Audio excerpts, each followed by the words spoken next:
Hi, I'm Teacher Beth. Hi, I'm Teacher Yuan. Hi, I'm Teacher Joshua. Hi, I'm Teacher Evie. Hi kids, I'm Teacher Eloy. Hi, I'm Teacher Elisa. Hi, I'm Teacher Diane. Zion Air, now boarding! Hello kids! Welcome back to our VBS. What is our theme again? Zion Air, now boarding! Correct! Yesterday, we learned about having clean hands. Iyon ang unang requirement, and later, we will learn our second requirement. Let us also review our memory verse. 1 Corinthians 4:12.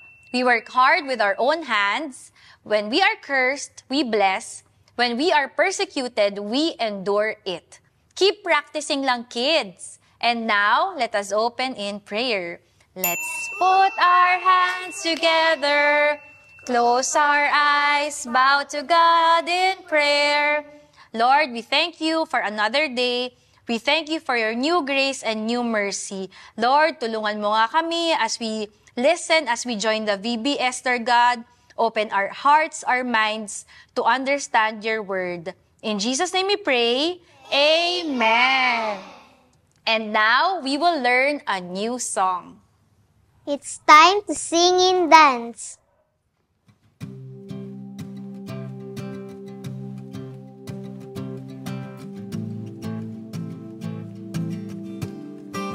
Guard your heart above all else.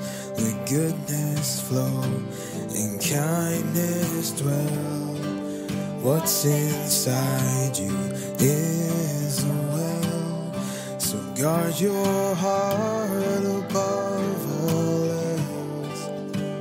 Every thought in your head will someday be heard. Be it truth or a lie, will be put to light.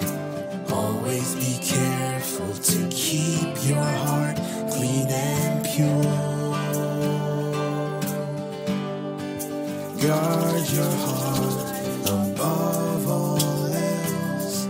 Let goodness flow and kindness dwell.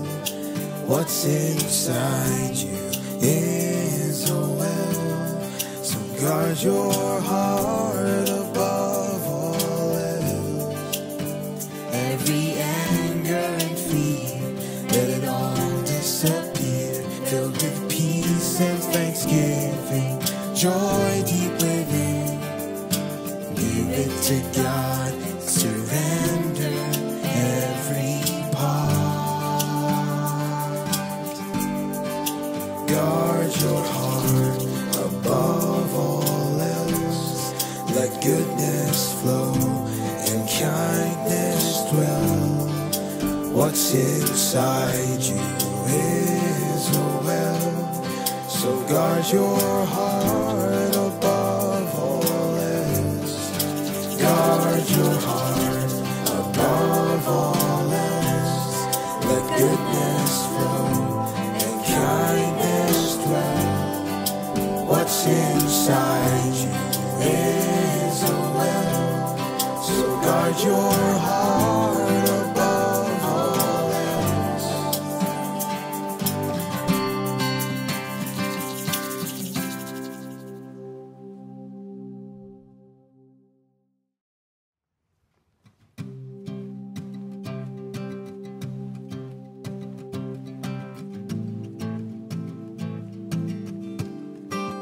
Guard your heart above all else.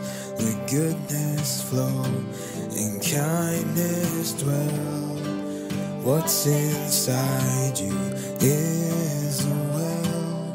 So guard your heart above all else.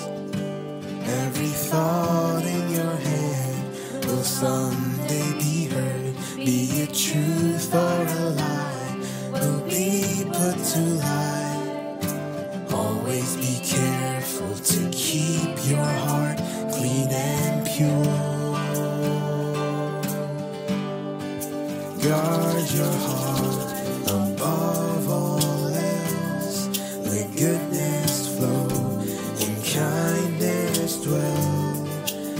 What's inside you is a well, so guard your heart above all else.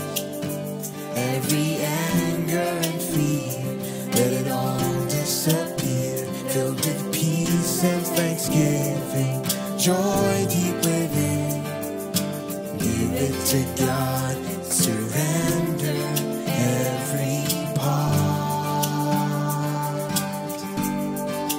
Guard your heart above all else.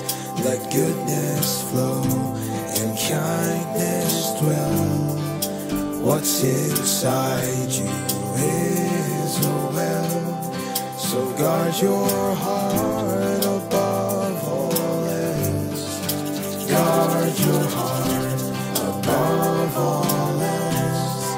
Let goodness flow and kindness dwell. What's inside you is a well, so guard your heart above all else.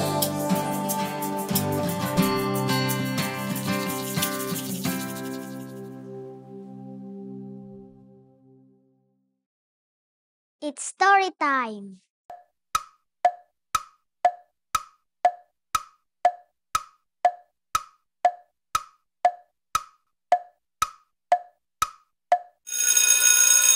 Hi kids, I'm Teacher Be, and I'm your storyteller today. How are you, my fellow passengers? I hope all of us have passports and tickets. I already have my passport and my ticket with me. After the check-in counter, passengers go through immigration and security. At the immigration, we need to answer questions of the immigration officer, like, where are you going? As for me, I will say, I'm going to Science, sir. And when the immigration officer says, and what will you do there? I will say, I will worship the Lord, visit historical sites, and buy ice cream. At the security check, our bags will go through x-ray machines.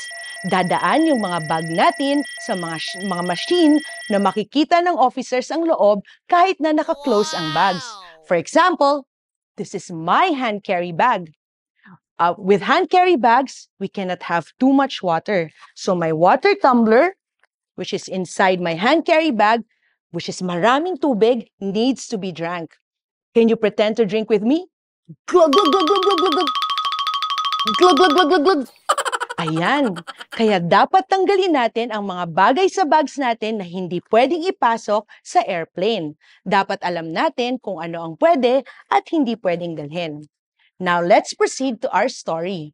If you're ready, type ready in the comments section. Okay, let's start. Our main character this VBS is Paul. Can you say his name again? Paul! I can't hear you. Paul! Yes, that's right, Paul. Paul would go through many places to share the good news about the love of the Lord Jesus. He would travel carrying his bags with him. Nagtatrabaho din siya para magkaroon ng sariling pera at mabili yung mga kailangan niya. Ang sipag niya, diba? Paul had friends who joined him in sharing the good news. One of them was Silas. S-I-L-A-S. Silas. Sadly, not everyone liked them. May ibang tao na naiinggit at gustong ipakulong si Paul pati na yung mga kaibigan niya. Kasi madaming tao na ang naniniwala kay Jesus dahil kay Paul, Silas at mga kaibigan nila. Those men with bad hearts had dirty hands, and they arrested Paul and his friends and they tied their clean hands. Gusto lang naman ni Paul na mag-share tungkol sa love ni God, pero hinuli pa rin sila. Wala naman silang ginawang masama. Paul's heart was pure. Paul had a pure heart. Paul and Silas suffered because of their love for the Lord Jesus. Their hearts were pure before the Lord, but bad people hated Jesus, and they hated the people sharing about him. Inside the prison, Paul and Silas continued to share about Jesus. Their clean hands were tied, but their pure hearts still praised the Lord. They still sang worship songs to the Lord, even if it was so difficult inside the prison. Bakit kaya? Bakit kaya kahit nakakulong na sila, nagpupuri pa rin sila? Pakilakasan nyo nga yung sagot nyo. Ano yun? Tama! Dahil masaya ang puso nila. Ano pa? Tama! Dahil pure ang puso nila. At dahil puno sila ng banal na espiritu. Do you know what happened inside the prison? The other prisoners received Jesus, and the other prisoners saw how the followers of Jesus were still full of joy, even in the dark. Kahit nasa kulungan, inaalala ni Paul ang kabutihan ng Lord. Umaawit pa rin sila at nagwo-worship para hindi sila malungkot. And then one night, while they were all worshiping and thanking God for helping them get through hard times, God came. And the prison doors opened. At naghimala ang Panginoon, biglang bumukas ang pintuan ng kulungan. The prison guard was so afraid because he thought the prisoners escaped because the prison doors were suddenly open. Natakot siya. He was so scared and he cried, "Oh!" But Paul said, "Sir, don't be afraid. We are all here. None of us escaped." The guard was so relieved that all the prisoners stayed, even if God miraculously opened the door for them. The guard asked how to be saved. He wanted to know the Jesus that Paul and Silas worshiped. Nakita ng guard ang kapangyarihan ng Panginoon, kaya hiningi niya kay Paul and Silas kung paano ba siya maliligtas. Pinag-pray siya ni Paul at Silas. And so God made a way for Paul and Silas to be set free because they were faithful to Him. Gumawa ng paraan ang Panginoon, and they continued to share the Word of God. At dyan magtatapos ang kwento natin ngayon. Kahapon, nalaman natin na ang unang requirement ay clean hands. Ngayon naman, narinig natin na mahalaga din pala na magkaroon ng pure heart. Kagaya ni Paul at Silas. Kahit na hindi maganda ang nangyari sa kanila, patuloy pa rin silang nagtiwala at nag-worship sa Lord. Now, going back to the airport, earlier we said that our bags need to go through security check and that there will be an x-ray to see what is inside the bags. Kung ang Lord kaya ay titingnan niya yung loob ng heart natin, kung yun kaya yung dadaan sa x-ray, ano kaya ang makikita ng Lord? Sana ang makita niya ay hindi mga sins, hindi mga tinatago natin na kasalanan. May mga kasalanan pa ba tayong tinatago, kids?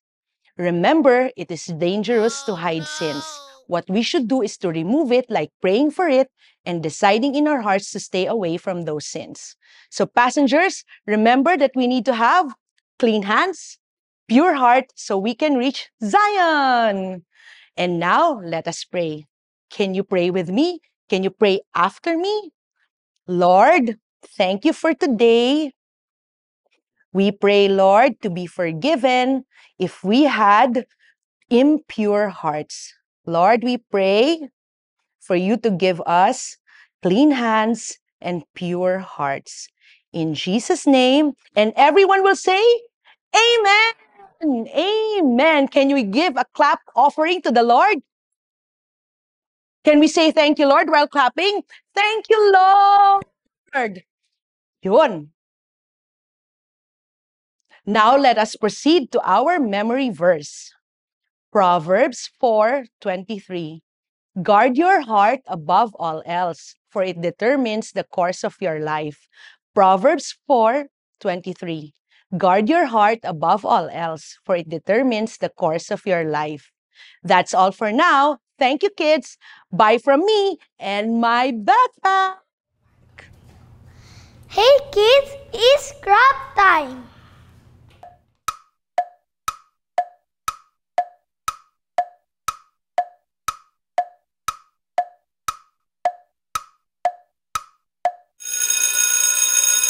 Hi kids! I'm Teacher Evie, and I'm your crafts teacher today. We will be making a bag tag. Sa pag-travel, important na may pangalan ang gamit natin para hindi tayo magkapalit ng gamit sa ibang passenger or para maibalik sa atin ang bag natin kapag ito'y nawala. Now, let's prepare our materials. Kailangan natin ng foam or colored folder, paper, ruler, ballpen or pencil, glue, puncher, yarn, at saka scissors. But remember to be careful when cutting. Let's ask help sa ating parents or guardians.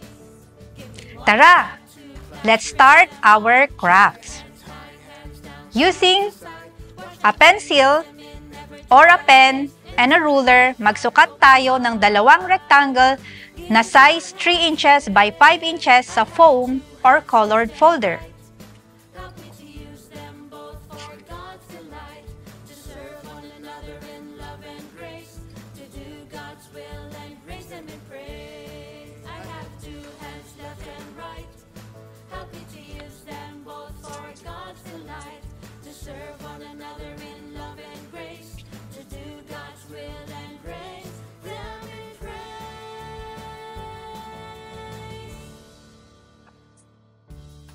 Yan.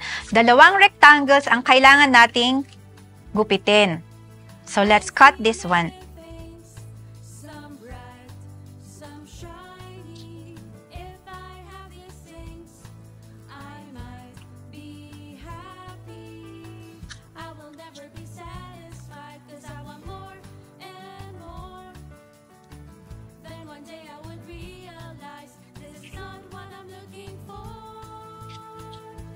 Ayan, so dapat meron tayong dalawang ganito.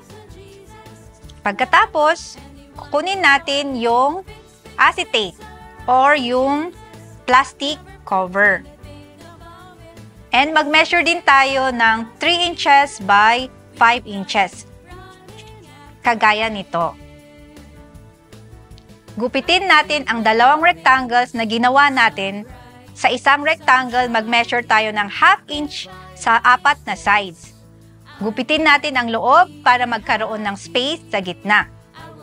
So, para siyang magiging ganito.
Guard your heart above all else. Let goodness flow and kindness dwell. What's inside you is a well. So guard your heart above all else. Every thought in your head will someday be heard. Be it truth or a lie, will be put to light. Always be careful to keep your heart clean and pure. Guard your heart above all else. Let goodness flow and kindness dwell. What's inside you is a well. So guard your heart above all else.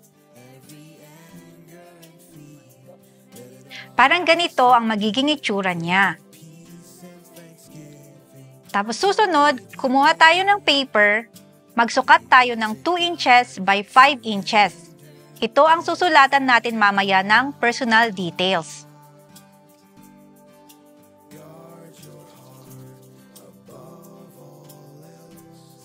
Let goodness flow and kindness dwell. What's inside you is a well, so guard your heart above all else. Guard your heart above all else. Let goodness flow and kindness dwell. What's inside you is a well, so guard your heart above all else.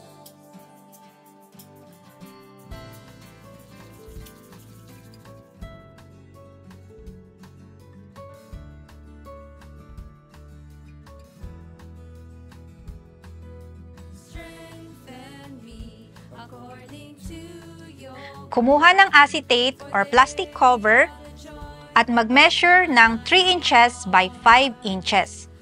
Gupitin natin ito at idikit ito sa rectangle na may butas. So, ito yung ating nagawa kanina. At ito naman yung ating acetate. So, dapat ididikit natin ito dito.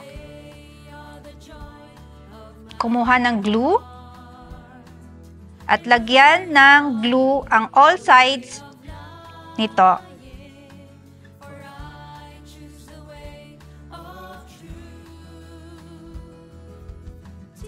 Thank you for your promises. R, reveal your heart to me. U, uphold me with your word. T, teach me to love your ways. H, help others know. Jesus, Didikit natin yung acetate. strengthen me according to your word. For they are the joy of my Next ay ipagdikit na natin ang dalawang rectangles except sa left side na part. Dapat bukas pa rin yung left side para maipasok natin yung paper mamaya. T, thank you for your promises. R, reveal your heart to me. U, uphold me with your word. T, teach me to love your ways. H, help others know. Jesus is the truth. Strengthen me according to your word. For they are the joy of my heart. Remove from me the way of lying, for I choose the way of truth. For I choose the way of truth. Now it's time to decorate our bag tag. Meron akong ginupit dito na pwedeng pang-decorate. So kayo, pwede kayong kumuha ng mga beads or anything na pwede nyong gamitin, pwedeng stickers kung gusto ninyo. At yun yung ilalagay natin dito around ng ating bag tag.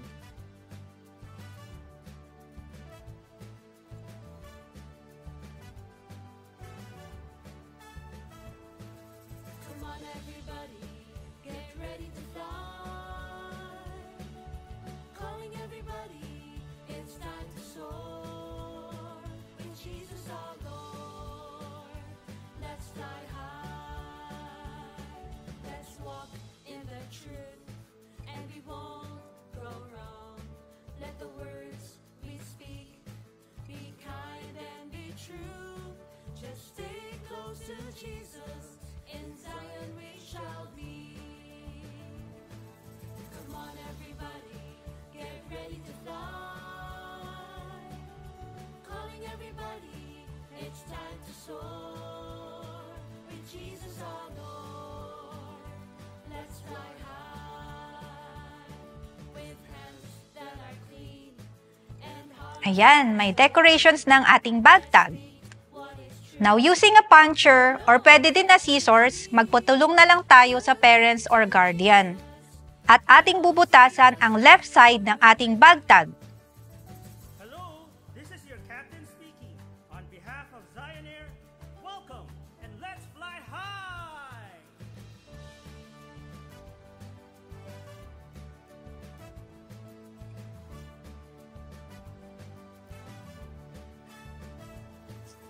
So, eto yung kaninang ginupit natin. Now, let's get a pen or a ball pen and let's write our name, address, and contact number.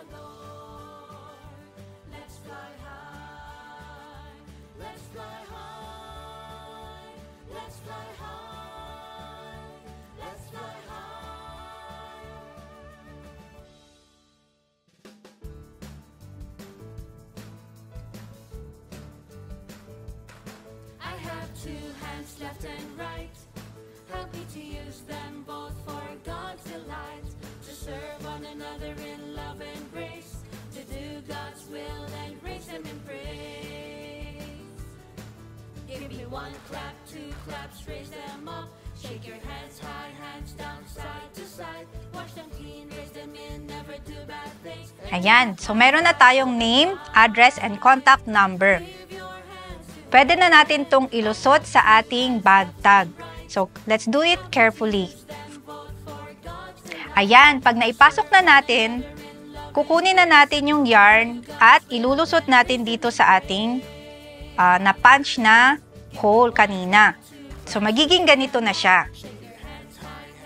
Ayan, meron na tayong bag tag. Pwede natin tong ilagay sa ating mga bags or sa school bag. Pag nagta-travel tayo or pwede din going to school. Ayan. Hope you enjoyed making your crafts today. God bless, kids! Bye! And now, we will learn a new song. It's time to sing and dance.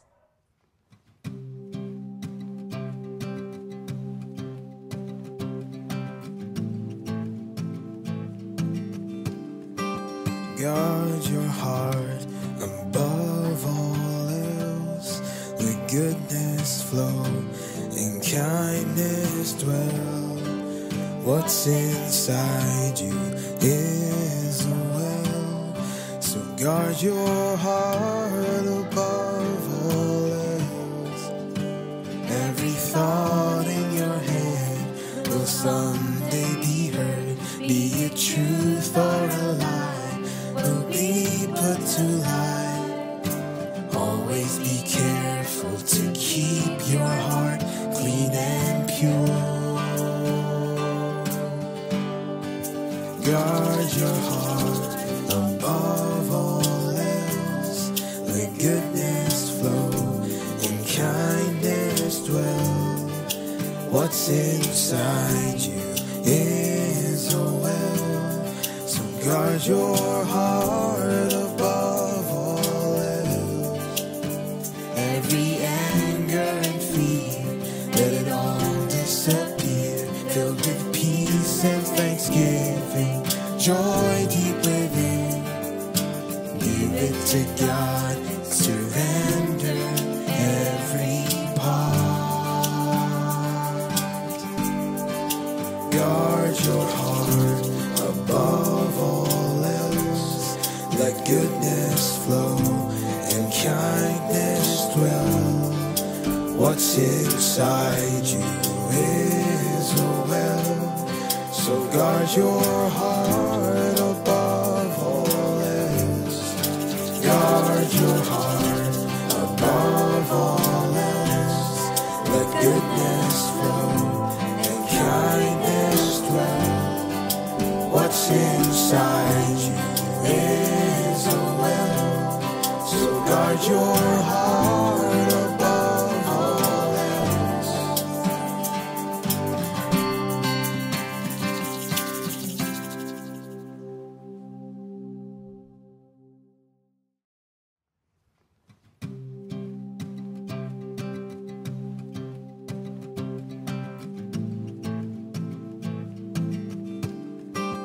Guard your heart above all else. Let goodness flow and kindness dwell. What's inside you is a well. So guard your heart above all else. Every thought in your head will someday be heard. Be it truth or a lie, will be put to light.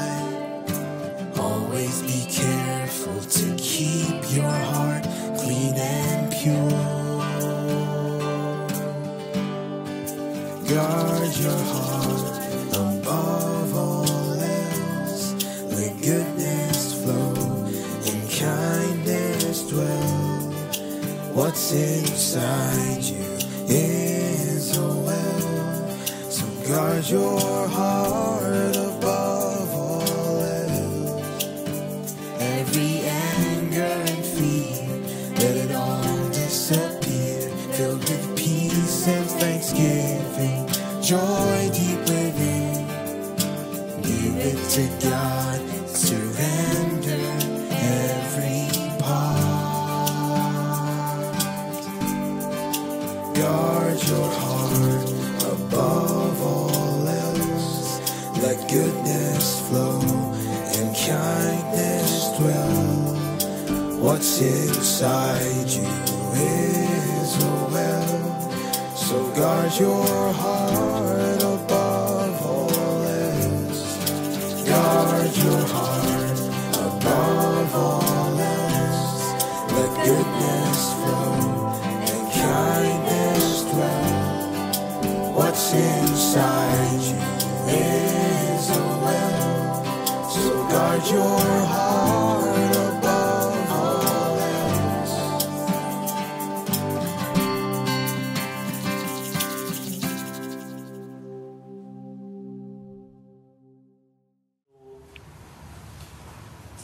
Thank you, Lord! We are done with day 2. Natutunan natin na kailangan natin ng clean hands and pure heart.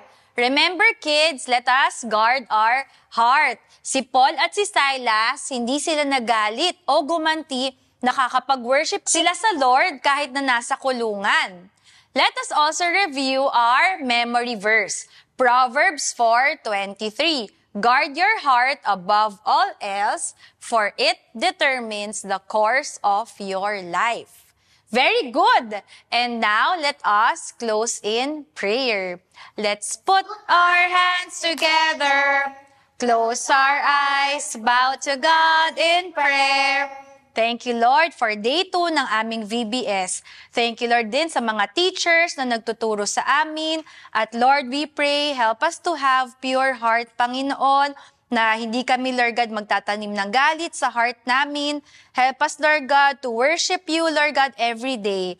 In Jesus' name we pray. Amen. Bye, kids!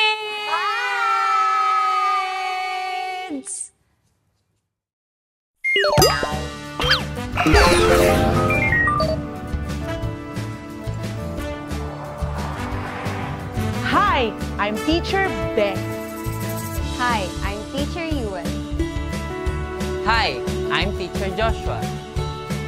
Hi, I'm Teacher Evie. Hi, kids! I'm Teacher Eloy. Hi, I'm Teacher Elisa. Hi, I'm Teacher Diane. Zion Air, now boarding!